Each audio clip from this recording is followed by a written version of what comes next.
us today. No problem. Thank you. Been in a good couple weeks here. I haven't talked to anybody from men's basketball for a couple weeks with Thanksgiving and all that going on, but good couple weeks here. Won 4 games, including 3 conference ones. Last Saturday was exciting at Limestone, taking a 78-73 overtime victory from the defending conference tournament champions. Can you talk about how the team has played over this stretch and how well it's coming together here early in the season?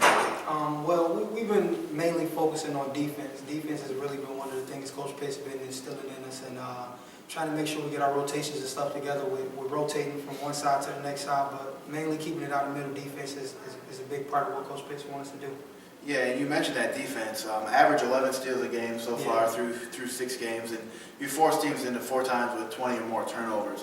How does that set up the offense, and what's the mentality on defense then for the entire team?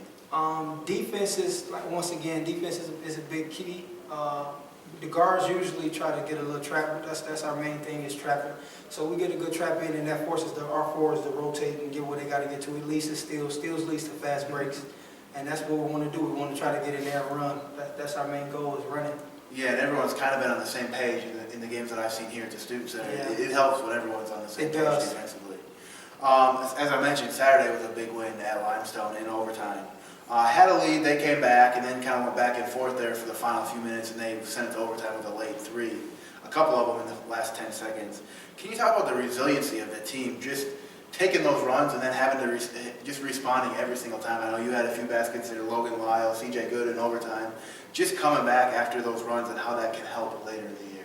Well, Limestone, we had them down earlier in the first half, but they did make a little run. And when we got to locker room in the first half, Coach told us, like, well, they're going to make a run, you know. And the thing is, when the team makes a run, you just have to withstand that run, and because every team is going to make a run, so you just have to withstand it and keep playing through it. And we kind of exchanged baskets for a little while, but my goal was just to maintain something and keep going until Logan Lyle and CJ Good start heating up, and they did. They came through with 2 big buckets in the end, and we really needed that for them. Yeah, at timely spots there too.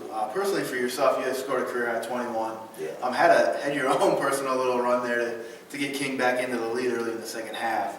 Can you kind of talk what you were looking for offensively and what kind of works for you to keep King in it right there? Well, you know, the coaches kind of trusted me, and so did the players. So my thing was, I seen the way that they was playing up on CJ and how they was playing on Logan. They didn't want to give him shots, and I know by this being my first year, you know, a lot of guys didn't really know too much about me. So I just kept trying to drive and get us easy baskets. We got some easy putbacks with Mac and Drew. And then, like I said, Logan Lyle, he came through. He do what Logan does, which is shoot it. He shot a couple threes, and we had CJ shoot a 3, and he made a jumper. And we just played deep from there. We tried to get stops, and that was our main goal, was to get a stop so that they wouldn't score. Yeah, it's nice offensively too to have options like that, where it can be someone different on a given night. It could be you on Saturday. It could be someone else coming up on Tuesday. It's always nice to have those options offensively. This week, a couple non-conference games here before we head into Christmas and the last few games here. Tusculum here at the Student Center, 7 o'clock on Tuesday, and then follow that at USC Aiken on Saturday. What do you need to do? What does the team need to do here to keep this run going in the Christmas break here? Mainly, first thing is defense. Like I said, Coach Pace is really big on defense, and then assistant coach Nick Pascal, he's really big on running. So we play defense and we run the floor. It's going to create all type of easy baskets, easy shots, and that's really what we're looking to do, is really get easy buckets. Yeah, come out and see them. Tuesday night, if you haven't been to a game yet here at the Student Center, it should be pretty fun. Play Tusculum College, a team from an hour and a half away here in Greenville. And then Saturday at USC Aiken at 3:30 in the afternoon, which will also be a good one. I always play tough with them. So thanks for joining us, and good luck this week. Appreciate it.